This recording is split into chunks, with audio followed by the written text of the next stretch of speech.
So we have more pressure on us to do the things that are going to enhance our earning power, and appearance is one of those. So I think women really suffer tremendous pressure around appearance, and hair is one more way to do that.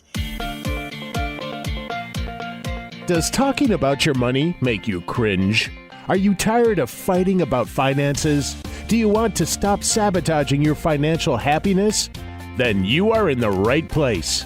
Welcome to Breaking Money Silence, a podcast series aimed at helping all of us talk more openly about money. Your host, Kathleen Kingsbury, is a wealth psychology expert who is doing what she does best, speaking about taboo topics. International speaker, author, and founder of KBK Wealth Connection, Kathleen understands money and our relationship with it. Over the past decade, she has empowered thousands of people to break money silence at home and at work. Now, here is Kathleen. Today, I have a very special guest and a very special topic on the Breaking Money Silence podcast. I'm excited to introduce my listeners to Dr. Margo Maine. She is someone that I have known for a very long time. She's a clinical psychologist who has specialized in eating disorders and related issues for over 35 years. She's the founder and former advisor of the National Eating Disorder Association and founder and fellow of the Academy for Eating Disorders. She has many, many books, I believe 8 in total. And her most recent book, Hair Tells a Story, Hers, Yours, and Ours, was recently published. We were able to connect. Many of you know that in a previous life, I often joke that I'm a recovered therapist. And Margo was one of my mentors in the eating disorder profession, and certainly with my first book that I co-wrote as well. So it's really exciting for me to be able to introduce you to the listeners. Her book, just in general, explores women's relationship with their hair, a critical feminist issue, and neglected aspect of body image. Today, we're not only going to be talking about all the different stories that our hair tells, we're also going to be talking about how finances may come into play in terms of women's hair, and how you can take control of both your money story and the story of your hair. Welcome, Margo, to the podcast. Thanks. I enjoy talking to you, and I'm going to have fun today. Yes, we're going to have fun. So just to give the listeners a little backstory, when Margo Maine and I first met, Margo was the keynote speaker, the one that was, obviously she has many, many awards and accolades and does wonderful work with her clients. And I was writing my first book, and I said, you know what? I always say you never know till you ask. So I reached out and I asked Margo if she would review it and potentially write a testimonial. And that was a beginning of a very nice relationship where she was very supportive of my work and cheered me on while I was in the eating disorder profession. And now, since I've been out of it for many, many years in terms of the work that I'm doing now. So it's really an honor to have you here today. You've come full circle. Yes, I've come full circle. So today we're talking about your latest book, which is about hair, which I just absolutely love. I've been reading it. I think it's fascinating, but I really want to know how an esteemed clinician like yourself in body image and eating disorders goes from I'm writing all these books about feminist theory and women's bodies to, hey, I'm going to write about hair. Well, you are correct in your question. Almost everyone that I know professionally who heard me say I was writing a book about hair for my latest project, everybody did the exact same thing. They look at me and they say, hair? You're writing about hair? And I say, yes, I'm writing about what hair means to women in terms of their self-image and body image. And before you know it, within 10 seconds, they're telling me a hair story. But everyone has that same, what? Because my other books have been quite heavy. I treat people with eating disorders, so they've been about things that contribute to eating disorders that are very, very serious, and approaches, feminist approaches, the gap between research and practice, all kinds of things. But this book was in many ways easier to write because I didn't have to do as much clinical research. And it's not an academic book, but it's not an academic book, and yet it has 268 references, and I have only myself to blame for that. Because hair is actually, there's a lot of documentation of the different things about hair. So I wanted to prove how important hair is to us, and there's lots of research. So that's Let how I me got let me here. jump in really quick Yeah, because that's the thing that surprised me, Margo. yeah, Not that you would not write a book that was well researched, because yeah, obviously that is what you're known for. But the way in which this story is both, this book is very consumer friendly, but there is a lot of history and research. I had no idea that hair had such meaning in so many cultures in our history and going yeah. forward. I mean, I just thought I went to the hairdresser, every 6 weeks. Yeah, exactly. And yet, in fact, in every culture, hair has had meaning. Hair has been an important part of a woman's identity there, sometimes of men's identity in those cultures. Jung was the first person to write about hair in terms of what it meant symbolically to people. And in every culture, it has a lot of symbolism, a lot of spiritual symbolism, a lot of power. So the book talks a lot about that. And I think it surprises people. And there's other things besides that that make hair very special. There is the spiritual component of it and all of that. But its physical properties also make it really unique. Hair grows throughout our whole lifespan. So it's kind of seen as a symbol of regeneration and renewal. It feels no pain when we cut it, and it continues to grow, like it survives, even though we just killed it. And in contrast to the rest of the body, hair continues to grow throughout our lives. It decomposes very slowly, and if it's sealed in a tomb or in a plastic bag, it can last for thousands of years, much longer than any other human remain. It also can exist independent of our bodies. It can be cut and made into a wig or into a hairpiece. So it's pretty unusual. It's a historical and living record, and they're actually using it for DNA samples in forensic work. In fact, it's more reliable than fingerprints in forensic work. And police will tell you that hair is easily available at crime scenes because both the perpetrator and the victim will shed it. So these are things that we don't think about in regard to hair, but it makes it very, very unique. Hair is also a way we remember people. You will see sometimes a reference to a lock of hair. Sometimes mothers keep the hair of when their young child has a haircut for the first time. It has tremendous symbolism. So it is a treasure. And we need to understand more about our individual hair history and what our families conveyed to us about hair and about our hair.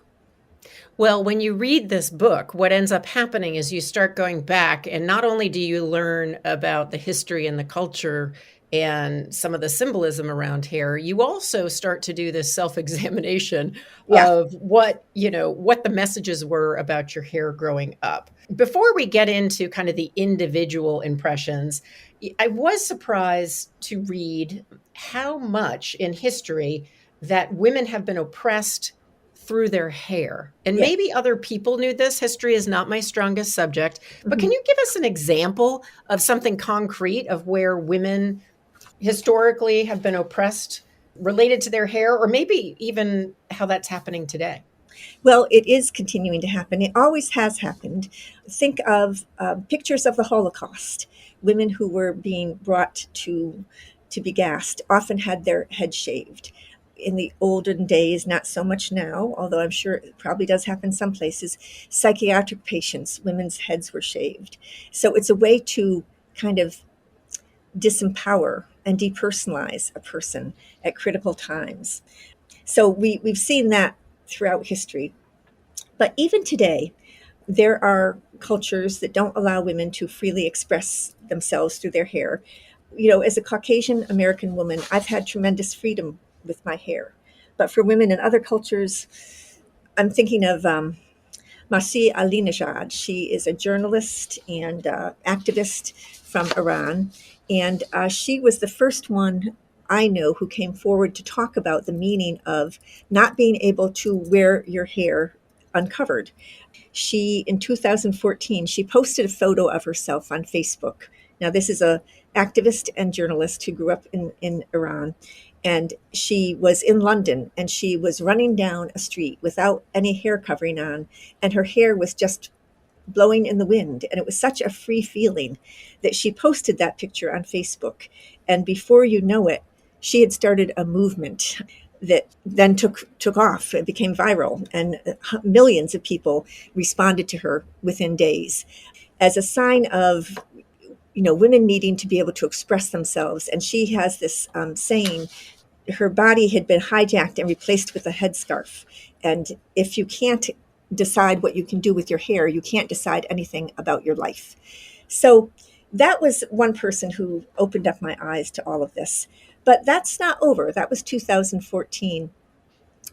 In 2022, in last September, not quite a year ago, a woman in Iran, also, Masa Amini, 22 years old, came out of the train or subway entrance, and she came out and some hair fell out from under her hair covering. She was arrested by the morality police that they have in Iran, and she was taken away for this offense of having her hair show. She was beaten to death within a couple of days. Oh, it's horrible. Yes, and this is in the past year. So for better or for worse, her death became a rallying cry, and there really have been international movements since then. Unfortunately, a lot more people were killed at demonstrations, and the numbers are, I don't have current numbers of that, but it could be in the hundreds, the last I knew. So hair has sparked that much controversy, that much control. And it's important to understand that this isn't just happening now in conservative cultures. When I did some of my research for the 268 references, hair and veiling of women predated that very far back. In the 4th century, the Catholic Church had religious decrees that prohibited women from cutting their hair, threatening excommunication. And then over the years in medieval Europe, women had to cover their hair to keep their desire in check, if you will. Even in the early colonial days in the United States, women could not cut their hair. Their hair was considered to belong to their husbands. And as recently as the early 1900s, American women were expected to cover their hair with a hat, a scarf, or a veil whenever they were out of their homes, not just when they were in church. So this isn't all that long ago, even in countries like the United States, but we have become, we've become so much freer, and or so we think. But I think that's the key term. So we think, but I also am thinking we don't cover, like, suppose we're not required, like in my situation, I'm not required to cover my hair, but I do feel that there's social pressure for your hair to look a certain way, especially professionally. Yes. And there's a lot of money, and I'm not even at the top of the game of what you could spend on hair. There's a lot of money that is spent going to your hairdresser and fixing your hair. And I know this is especially a topic that is painful for women of color. And I know you explored that also in the book. Yeah, let me just talk generally about the amount of money we spend on hair, because it will blow your mind. It's hard to get really good data about hair spending, because it's spent in different places. It's not just all in the store.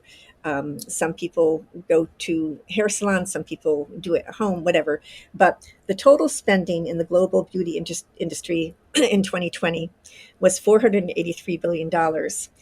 And the highest percentage of that, nearly a quarter, was spent on hair care. So that's a lot of money. Now, how much does the average U.S. woman spend on hair care? Different estimates, but the one I find most frequently is that the average American woman will spend $55,000 on her hair in her lifetime. Oh, wow. I think for some it's going to be higher. Yes. And do you remember Nora Ephron? She was a playwright. Yes. Yep. And she wrote the screenplay for Sleepless in Seattle and some other things. Really brilliant feminist woman. She couldn't do her own hair, so she went to the salon twice a week. And in one of her very poignant and funny books that she wrote, she said that she actually spends 80 hours a week at the hairdresser from her calculations. So that's like 2 weeks of her life every year was in the hair salon. So that's a big cost to a woman. Hair is big business, and there's money to be made. Now I'm sitting here and I'm getting kind of jealous of my husband who's bald. I'm usually jealous when I have to do my hair before we go out. But is there the same pressure on men or the same expense, or did you even look at that question? Well, I had considered writing a chapter on men, but I decided not to. I decided a chapter wouldn't be quite enough, and it would slow down the process of getting my book out. But I, of course, talked to a lot of men who are interested in this topic, and so many men tell me that hair is an issue for them as well.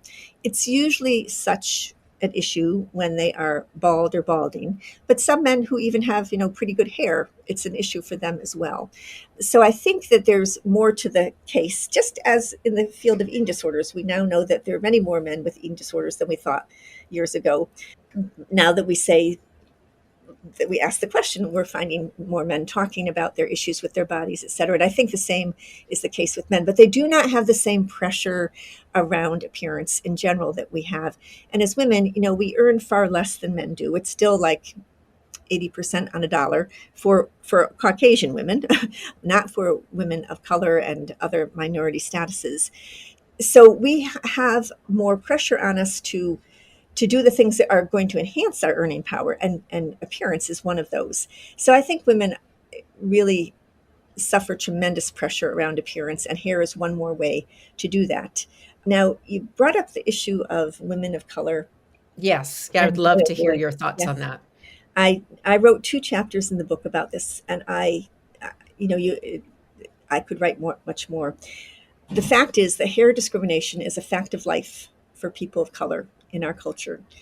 If you don't straighten or otherwise manage your afro-textured hair, you can be fired. 30 of the 50 states, there Is is that no still true? protection. Yeah, I think I read this week that we now have 21 states where hair discrimination is illegal, but I have not been able to find the reference for the 21st state. But That's okay. That's still yeah, too many. yeah. So it means that you can not be hired. You can be fired. If you're in school, you can be sent home from school. I think you remember in the last couple of years, there were a couple of male athletes, high school boys, who were not able to compete because they wouldn't cut their hair, or they had their hair cut at the match because if they didn't, they would not be allowed to do their championship match. So there are things that happen with men and hair as well. But the real issue is for people of color to not be able to wear their hair the way they want to. So there is an answer to all of this, and it's called the Crown Act. The Crown Act stands for Creating a Respectful and Open Workplace for Natural Hair. And it's a partnership by a number of organizations, including Dove and the ACLU and a couple of other kind of civil rights oriented groups. And as I said, 20 states have passed the Crown Act. 30 states have not yet. The last congressional session that ended at the end of the last calendar year, it had passed in the House but not gotten through the Senate yet. Because the Congress acts in 2-year sessions, we are now in a new session, so now it has to start all over again in both the House and in the Senate. But there is active work on getting this legislation passed at the federal level so that no person of color or no indigenous person, no person with natural hair that's kinky or not Eurocentric, if you will have to wear their hair differently than they want to. So the other issue here is women of color are 30% more likely to be given formal grooming policies as conditions of employment. I never had that. I never, ever encountered that. And 80% of Black women report changing their hairstyle in order to maintain employment. Which is crazy. I mean, I know. as you're sharing this information, I mean, one of the things I just want to react to it. Yeah. One of the things is with the Crown Act, I will put that in the show notes with a link. Yes. So people who want to know more about that and can get, active around that and feel inspired. I really think that's something that we should look Yes. at. If Yes. you are invested in equity and inclusion, if you're invested in women's rights and, pay equity, that certainly that all fits with what I think that act is trying to do. What I want to do, just briefly, I'm going to take a quick break and then we're going to come back and we're going to talk a little bit more about individually what people can do if they notice that their hair is an issue for them, is costing them a lot of money, is costing them a lot of stress. Because I think you offer not only the historical context and some of the other information, but certainly you offer a lot of interesting stories about how people have been able to move on. So I will be back in a quick second, and we will continue with Dr. Margo Maine. Hi, it's Kathleen Burns Kingsbury. I hope you're enjoying this episode of the Breaking Money Silence podcast. I want to take a quick time out to tell you a little bit about financial therapy. Yes, financial therapy. That word keeps showing up in the media more and more, but I've been doing financial therapy for years. And in 2023, I'm going to expand this part of my business. And I wanted you, my podcast listeners, to be the first to know. If you're curious about what is financial therapy, just know that it helps individuals and couples change unhealthy money habits, attitudes that cause them stress, anxiety, and lead them to feel uncomfortable with money. If you have trouble making big decisions, if you find that you're shopping too much, carrying too much debt, worrying about money, even though you shouldn't be worrying about money because there's enough in the bank, it may be time to consider financial therapy. The benefits are numerous and individual, but former clients have told me that they have experienced in a very short period of time a decrease in money-related anxiety and stress. They have less conflict about money in their relationships, and they engage in more productive money conversations. The advisors that refer clients to me say, finally, my clients can make the changes in their financial behaviors in order to save for their future. So if this sounds appealing to you and you want to know a little bit more, I have a special offer. I'm offering a free 30-minute consultation to anyone who's interested in learning more about financial therapy. You can email me at kbk@breakingmoneysilence.com, or you can go to the show notes, click on the schedule link, and set something up via my automatic calendar. If you're listening to this not on my website and you find that I don't want to do that, I would rather just reach out to you directly. Feel free to use my private email at kbk@breakingmoneysilence.com and shoot me an email letting me know you'd like to take advantage of this time-limited offer. So my hope is we'll chat about financial therapy soon. And now it's time to get back to our regular programming. So Kathleen Burns Kingsbury in the Breaking Money Silence podcast. I have a special guest today, a Dr. Margo Maine. She wrote many, many books, and her 8th book is a little bit of a twist, something new for her called Hair Tells a Story, Hers, Yours, and Ours. And we were just talking about all the ways in which women and men can be oppressed or kept down or, have policies that are not realistic in terms of their hair, and how that's an extension of appearance. What I'd like to do now is really talk a little bit more about how it impacts us from an economical standpoint and how our connection with hairdressers. So let me just start with this. So just to give us a place to start. During the pandemic, I can remember what it was like to wait so long to go to your hairdresser. In fact, it was freeing for a while. And then it became, wow, I didn't know my hair was that color, to wait, maybe I'll never go back because, it's not a big deal. But in the end, I not only missed my hairdresser, I had to change hairdressers, which then changed how much I was spending, met my hairdresser with a mask and didn't even see her for a year, but thankfully bonded with her. And now I don't think I could break up with her. So I'm just a very simple example of what some people went through during the pandemic. Why do you think it is so hard for people to forego their hairdressers? Like, it seemed I missed her more than I missed like some of my friends. It's crazy. Oh, Kathleen, this is so great that you brought this up, because I think that was the experience of so many women. I had my hairdresser's last legal appointment, and I think we actually were over the line in terms of the time. I think we were not supposed to meet that Friday morning, but we did. And I was in that same camp. For those of us who have started coloring our hair as we get older, and I'm one of those people, actually, one of the inconsistent things about me is that I color my hair. My story is that I've never known what color my hair is, but when I was growing up, I started to get some gray hair when I was 15 to 16, and that kind of like made me think. And I had been told my whole life that I looked just like an aunt who was totally gray by the time she was 30. She also died at a young age, and she was my godmother. So there were all these kind of connections with her.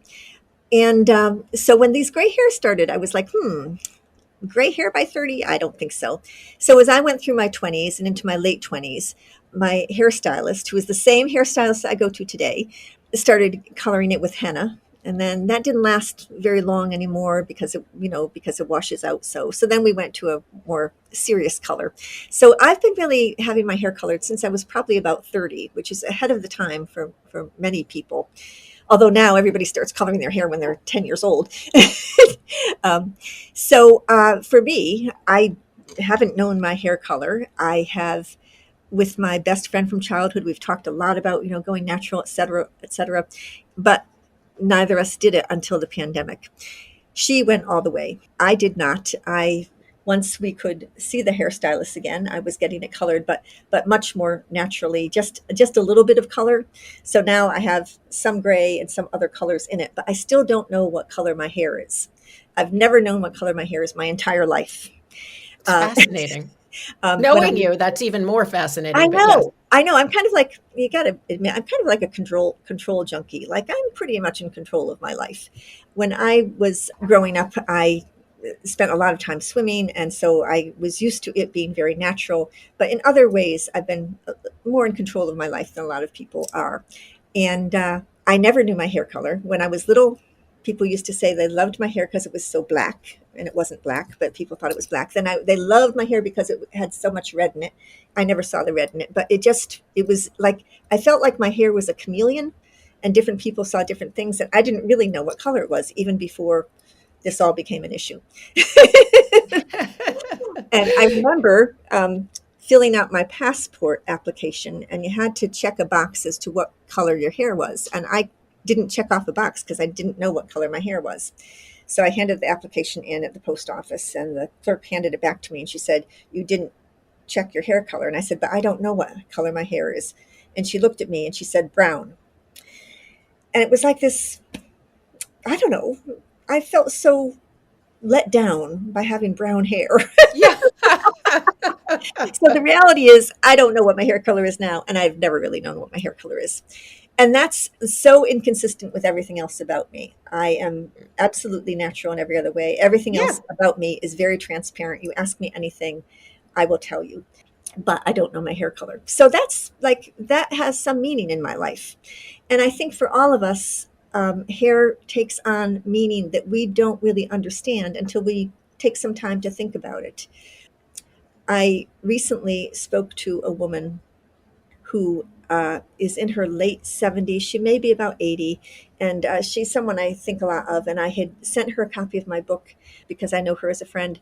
And when we talked next, she said, this is the first thing she said to me: "Now I understand my whole life." Said, because she understood and she read the book about her hair? Yes. And she said, "When I was really little, I had appendicitis. I was in horrible pain. My mother called the doctor, and he said to come to the hospital right away. But she stopped to get her hair done on the way to the hospital." Oh. So she feels like, her whole life she hasn't been that important to other people.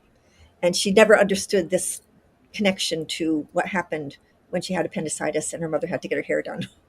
That her mother's hair won. That is fascinating. There's actually, and I don't remember the page, I used to know the page, but in the first book I ever co-wrote, Weight Wisdom, there is a story about someone who can't make it to a family funeral because she didn't have a chance to get her hair done. Yeah. Wow. Wow. Yeah. For me personally, what I remembered in reading the book, and I used to tell this story, but I kind of forgot about it, was when I was a little girl, my family, we had a cottage in New Hampshire, and it was in the summer. And my sister, who's 5 years older than me and adopted, she happens to have blonde, like natural blonde hair and blue eyes. And I have kind of sandy brown naturally and, brown eyes.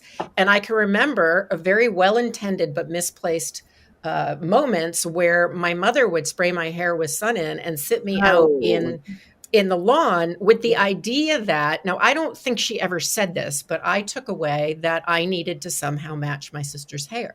Yeah. And so, I mean, we can unpack that on several Yeah. levels, but so there's so much about hair. And when I think about your story about always having your hair colored, it kind of, well, not kind of, it says to me like, wow, that is a lot of money. And Yeah. so this Right. podcast on breaking money silence, one of Yeah. the things that I want to end with is really a discussion of, if women are spending this amount of money, and I'm putting myself Yeah. in with everybody else, Yeah. on our hair, is that the best investment of our funds, or would we be better off, using some of that money? I'm not saying go cold turkey, but Yeah. using some of that money to invest in our retirement. I mean, women's retirement funds our savings is lagging and not sufficient compared to men's. Yeah. And, it's one area that I've never thought about before reading this book, but I'm like, wow, if we spent a little less Yes. on our hair and nails, Yeah. we could actually take care of ourselves in our elder years. Yeah, absolutely. You also could give more money to, needy causes in your community. We do have to look at where we put our energy and our money. And this is a big statement about that. I see my hairstylist once a month, and that's an expense that I just have built into my life, and I don't think twice about it. But some people have to think twice about it. For people who are kind of on the margin, to still have to put a lot of money, percentage wise, into their hair every month, it's quite a sacrifice, and they should be saving it for their retirement or for some other thing that might be of greater social value. Right. So many things. So Yeah. there is so much to discuss and talk about. And I love having these conversations with you. It's really hard to cut it off. I'm going to do one thing for my listening audience. I'm going to challenge people out there listening to send in or to comment wherever the podcast is posted as to what's one small thing, if you skipped one haircut or one highlight or somehow found ways to reduce your hair care expense, what could you invest that in instead? So I want to challenge everybody to think about that. I will think about that as well. And with that said, Margo, I would love to know, and this is a really hard question, but what's one piece of advice you'd like to leave our listeners with based on what you learned about women and hair writing this book? I'd like you to take your hair seriously and see what it says to you about who you are. And I'd like you to make choices about your hair that are based on what you want, not what somebody else wants from you or what our culture wants from you. Very well said. Hair So, is a feminist issue. yeah, absolutely. So where can listeners find out more about the book and your other books and also about your work in general? You can go to my website, which is mwsg.org, Maine and Weinstein Specialty Group.org. I'm on Instagram and Facebook and I guess Twitter and LinkedIn, and it's all as Dr. Margo Maine. The book is available through, of course, Amazon and through your local bookstores and all kinds of other stores. And it's really very available. And I do want to mention that today is National Hairstylist Appreciation Day. No, it is not. It is. It just happens that today is the day. That's exciting. We're pre-recording. So when it comes out, that may not be the case, but I love that happened. I had no idea. Yeah. Serendipity. I love that. So the other thing I will say about Dr. Margo Maine is she is going to be speaking on this topic as well as she speaks on other topics. And I really think if you are at all interested in bringing this idea to your women's group, to your professional women's ERG, definitely reach out because she's an excellent speaker. Thank you so much for breaking money silence with me and talking about one of the things we never talked about when we were in the field of eating disorders together. Hair. I really appreciate it, Margo. Thank you so much. It was great to be with you. Thank you for listening to Breaking Money Silence, hosted by Kathleen Burns Kingsbury, a wealth psychology expert, author, and founder of KBK Wealth Connection. If you like what you heard today, be sure to subscribe on iTunes or your favorite podcast app and leave a review. Also, share this episode with your friends and family. It is a great way to get the conversation started. For more money talk tips and information, or to hire Kathleen to speak at your next event, go to www.breakingmoneysilence.com.